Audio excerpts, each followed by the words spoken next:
Tonja Wortham, you're up next. All right. I was really excited to have you on the panel because you've been able to do something incredibly unique, which is you've had a very successful career as both in the lending industry, on the real estate side as well. And now that you're back in the mortgage industry, working on the corporate level, the question I have for you is this. So many other people have tried to do what you've done, which is crush it in one side of the real estate arena and then try something else, and they fall on their face and they fail. Why do you think that you've been able to succeed?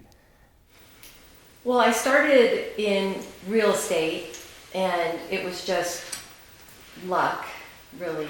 I had gone and talked to a few people, and I wanted to start a new career, and several people around me had told me that they thought I'd be a good real estate agent. So I got my license, and it really was a good fit. Okay. It's not like that for everybody. No. And so, and then on the mortgage side, I was in real estate for a few years, and my husband was a loan officer, and him and our business partner started a mortgage company. And so I started getting involved in the family business and realizing that as a new company that was up and coming, there were a lot of roles that weren't being fulfilled because as we grew, those would be fulfilled. And so I just jumped in. And the lesson there really is to be bold and take action. Yes. And anybody that's waiting for all their ducks to get in a row and everything to be perfect is really wasting time. Yes. Because I didn't know anything about what I was doing, but I was willing to do it. I had a lot of passion behind me, and of course we were building the business. And through that, I really sharpened my leadership saw, and that's when I realized that that was something that I really wanted to be involved in.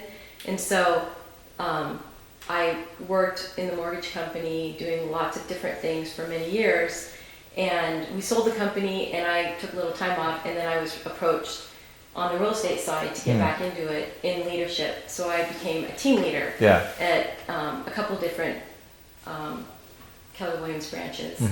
And then retired. My husband and I have always had a dream to live in novelty, and once our youngest was out of the house, we decided to go for it. So we traveled the world and came back only because of COVID and the lockdown.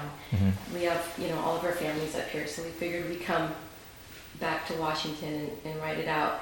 I've been looking for an opportunity, and I would say that what brought me back into the mortgage industry is it's all about the who, and it's really always been that for me.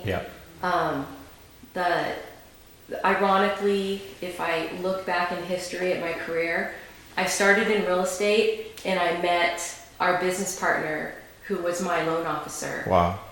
In the beginning, and then evolved. I got into builders. I wasn't working with him anymore. My husband was a loan officer. We'd all become friends. They decided to start a mortgage company. So that went on. And then the president of our mortgage company was Tony Blodgett. Okay. And now I work with Tony at New American Funding. Wow. And 16 of the operations people that work at New American Funding work at Mortgage Advisory Group. So I work in an environment that is very familiar to me and feels very like family. Sure. And it's a team that's very strong because they've been together for 16 years. Wow. So when you have a career that spans many, many years and you want to do something different, you should have choices by that point.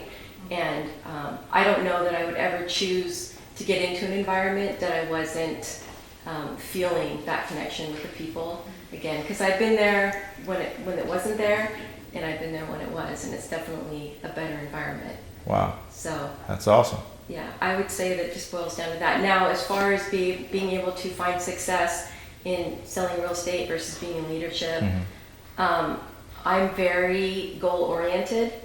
And I believe in the nuts and bolts of setting goals and narrowing it down to action steps, getting a coach, reading books, understanding the industry, because it's much different now than it used to be. I was going to comment to you that one of the things that has set you apart is your integrity, because title is completely different now than it was. And a lot of people fell by the wayside because they were doing business in title in a way that was, not necessarily had all the integrity. So the people that rose to the top, like you, were the ones that were successful and were able to do that. I was really impressed by that. So that's really what it boils down to is I just put my mind to something, and when I decide I'm going to do it, I get it done. You do, absolutely. And Yeah, the thing that determined. really got me thinking about this for you, this question in particular, is I recently have adopted this motto called AIA.